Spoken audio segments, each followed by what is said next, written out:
എല്ലാവർക്കും നമസ്കാരം. നമ്മൾ നടന്നു പോകുമ്പോൾ നമ്മൾ തനിയെ വീഴുന്നതും വേറൊരാൾ ഉന്തിയിട്ട് വീഴുന്നതും നമുക്കറിയാൻ സാധിക്കില്ലേ? ഞാൻ പറയുന്നത് ഈ കഴിഞ്ഞ ദിവസം പൂനെയിൽ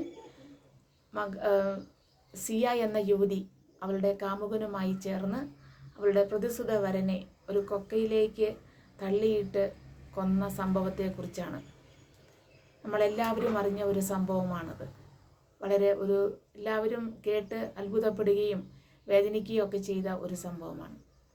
ഇവിടെ മാതാപിതാക്കൾ പറയുന്നുണ്ട് അവർക്ക് ഈ കുട്ടിക്ക് ഇങ്ങനെ ഒരു ബന്ധമുള്ളതായിട്ട് അറിയില്ലായിരുന്നെന്ന് പറയുന്നുണ്ട്.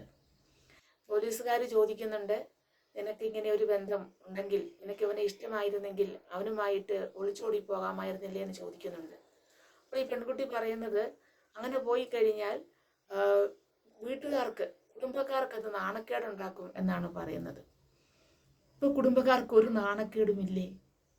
മകൾ കാമുകനുമായി ചേർന്ന് പ്രതിസുത വരനെ ഒരു കൊക്കയിലേക്ക് തള്ളിയിട്ട് കൊന്നു എന്ന് കേൾക്കുന്നത് മാതാപിതാക്കൾക്ക് സന്തോഷം കൊടുക്കുന്ന ഒരു കാര്യമാണോ? ഒന്നുമല്ലല്ലോ. അവൾ വളരെയേറെ ഫെബ്രുവരി മാസത്തിൽ വിവാഹ നിശ്ചയം കഴിഞ്ഞ പെൺകുട്ടിയാണ്. ഈ കാലം അത്രയും അവൾ എങ്ങനെയാണ് അവനെ കൊല്ലേണ്ടതെന്ന് കരുതി നോക്കി നടക്കുകയായിരുന്നു. ഒരു വശത്ത് അവനോടുകൂടി സന്തോഷത്തോടെ നടക്കുന്നു, സ്നേഹം അഭിനയിക്കുന്നു. മറുവശത്ത് കാമുകനുമായി ചേർന്ന് അവനെ എങ്ങനെയാണ് കൊല്ലേണ്ടതെന്ന് ഓൺലൈനിൽ മാർഗങ്ങൾ കണ്ടുപിടിക്കുന്നു. ഇവൻ ഈ കേതൻ എന്ന് പറയുന്ന പയ്യൻ പലപ്പോഴും എനിക്ക് തോന്നുന്നു സംശയം തോന്നി കാണാമായിരിക്കും. 2 പ്രാവശ്യം തള്ളിയിടാൻ നോക്കി. ഒരു പ്രാവശ്യം അവൻ്റെ പാസ്പോർട്ട് വലിച്ചു കീറി ടോയ്ലറ്റിലിട്ട് നശിപ്പിച്ചു കളഞ്ഞു. ഇങ്ങനെയൊക്കെ ചെയ്ത സമയത്തും അവന് സംശയം തോന്നിക്കാണാൻ സാധ്യതയില്ലേ? അതോ ഇവളോടുള്ള ഗാഢമായ സ്നേഹം കൊണ്ട് അതെല്ലാം വിട്ടുകളഞ്ഞതാണോ? അതോ ഇനി ഇവളുടെ സ്വത്ത് കണ്ട് 17 കോടിയുടെ കൊട്ടാരവും എന്നൊക്കെയാണ് കാണിക്കുന്നത്.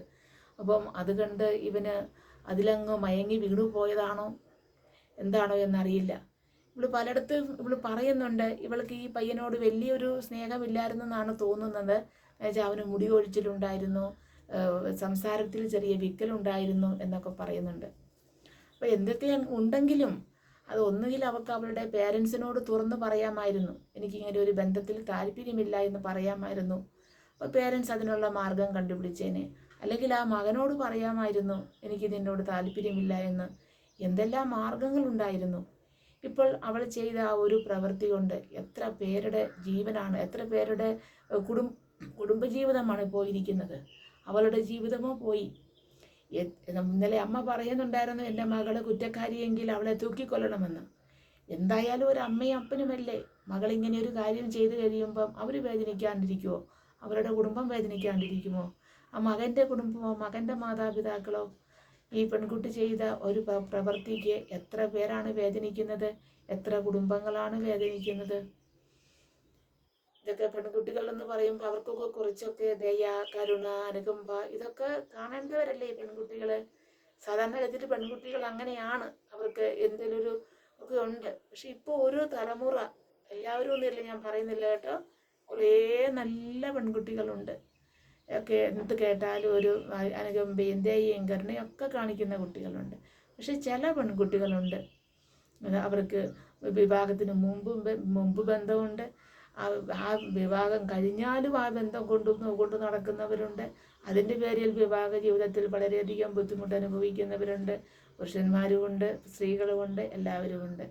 ഇങ്ങനെ ഒരു തലമുറ വളർന്നു വരുമ്പം എന്താണ് നമ്മുടെ സമൂഹം, നമ്മുടെ ജീവിതമൊക്കെ എവിടേക്ക് പോകുന്നു, നമ്മുടെ സമൂഹം എവിടേക്ക് പോകുന്നു?